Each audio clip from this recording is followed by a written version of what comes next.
Dr. Sri, can you elaborate more on, you mentioned about off the cuff, the aggressive tax planning and the corporate concern about the withholding tax? Yeah, I think the aggressive tax planning that's practiced by some of the big, large companies in Malaysia.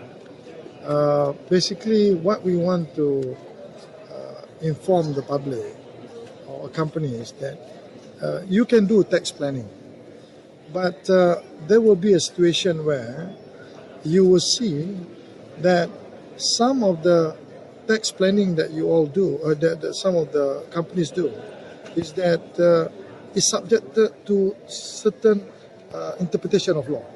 So because of that interpretation of law, it was not clarified with LHDN.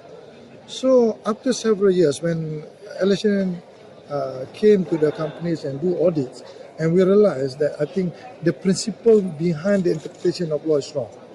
So end up many cases that we need to take the companies and LHDN go to court for interpretation.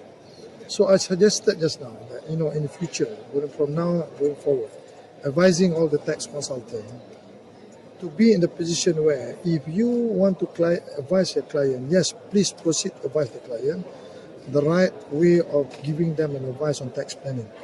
But when you come to the stage where it can be defined as aggressive tax planning, in the sense that it involves a situation where it's a border case in terms of interpretation law, my advice to some or all these consultants to come forward and meet up with LHDN, because I told LHDN to set up a team so that we can sit down and resolve at the early stage before the advice is given to the client.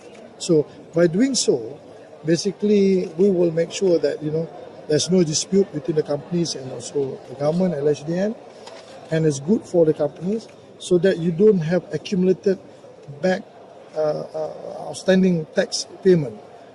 And most of the companies, that especially big companies, when they have a lot of cash, either they give dividends or they continue investment. And suddenly after 4 or 5 years, suddenly you get your backdated tax and you need to come up with huge cash. And so much so we will be in the position where it's detrimental to the companies. And we do not want to spoil the companies, because the companies is just like a ATM to the government, where you must prosperous, you pay tax. It's a two-way. And when we get the money, we will then invest in the economy. Economy prospers, grow, and then the company will benefit. So I think it's not so much of we want them to agree with us, but when we have a situation where we're in dispute or we are not sure, my advice to all the advisors, come forward to meet LHDN. And I think this is the way forward that I want to see, that everybody to be in a tax compliance position. Why is it important to be in a tax compliant position? Because you then bring every companies, companies that operate in Malaysia into a same level playing field. I mean, you will have a companies that everyone pay tax, everyone pay GST tax, so that they can compete. Otherwise, a genuine companies who pay tax, corporate tax, GST tax, or whatever tax it is, and fighting or compete with a black and shadow economies, companies that never want to declare tax or pay half tax, instead of pay full tax. So it's not a level playing field. And these companies that pay a full tax, transparent in the operation, actually they bring investment to the country, create employment. But the black and shadow economy doesn't do that. So I think we need to bring good, efficient tax compliance. And in the process, of course, I think we will face a lot of issues, but I think I'm trying to address the issue forward. Come forward and we'll discuss. So this year punya GST collection berapa yang total? We remain as per what we have budgeted for, about 41 million. Hari tu ada yang the 60 items kan, kata cancel, tak jadi untuk di GST kan. Actually orang cakap itu hanya di hold sementara sehingga pilihan raya. Betul tak? Boleh komen? So after pilihan raya no such thing. Lah, bukan semua orang suka bayar tax kan. Nanti kita dah cakap tak ada. Can you share on how can we improve our tax administration system moving forward? No, to improve the administration tax going forward is actually both the taxpayer and also the LHDN have to work together. That's the best way to do it. Yeah? And then we have facilitated a lot of things. For example, dulu, those days, everyone had to fill out a form. Now it can be done online.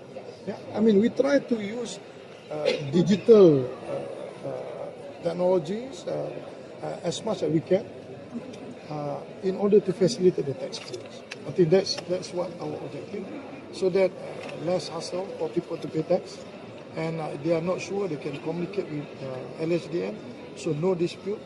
That's what we're looking at. Just when you mentioned about the interpretation of the law, the both parties have different view on this. Is that a requirement? No, it's very simple. In my speech, what I say, that if you come early before you really advise your client, so then we can look at the law and then we can advise you this is the interpretation before you advise the client, right? But once you already advise the client, then only you come and seek the interpretation after 3-4 years, and the client has not been paying tax for 100 over million, for example. So for them to come out the payment, it's very difficult for them to comply with what is supposed to be paid. So therefore, I said, why not we come forward and discuss? And interpretation of law, even if we are not clear as LHDN, we can always go back to Parliament and we clarify this, because we always have this process of clarifying the laws, amendment of the laws, that if you are not clear, rather than we take all these cases and fight 5-6 years in court, waste all the resources, and just to get an interpretation of this. So I was looking at going forward, come to us, because tax is very straightforward. If you want to do tax planning, no one stop you. Just come and discuss and come to a stage where when it triggers a certain interpretation of law, we need to do it. So the government will amend the law when needed. But amend the law when needed. Yeah, alright. Sure. Okay. Kita tadi pasal bahawa kita nak kalau boleh wujudkan this call integrity and government unit dalam setiap GLC. Kita boleh jelaskan tentang itu. Yeah, I think kita ambil maklum ada banyak syarikat-syarikat GLC yang berdepan dengan isu yang kita tidak boleh deny. Macam kita tengok macam FGV, YNDB, and then at one stage we also have a problem with Mars. Yeah, but at the same time, I also want to tell, we also have to acknowledge that government also have created a good companies, regional players, like for example like CIMB, TNB, Telecom, these are all good companies. So at the end of the day, we look at the criteria of these good companies. What they have? One, they have the right business model. Number two, they have a good management. And number three, they have a good corporate governance in the system. But the moment you have wrong business model, weak management and poor governance, it's very difficult. It's a matter of time that you will face a lot of problems. I think we take note about some of the weaknesses that we have. I think we will overcome them as we move on. Can you give some outlook on the economy for 2018? Well, economy, we are not changing our forecast. Our forecast remains 4 to 5% for this year, even though first quarter we are 5.6%. But I think we have to look at, because you must understand, an open economy like us, we are basically subjected to a lot of external factors. Interest hike, volatility in the commodity, any geopolitical tensions, in certain part of the world. And then after that, we also look at, China, for example, domestic economies. All these have a lot of factors. It's quite uncertain, and we need to ensure that our economy will be able to sustain all these challenges. Okay, Thank you.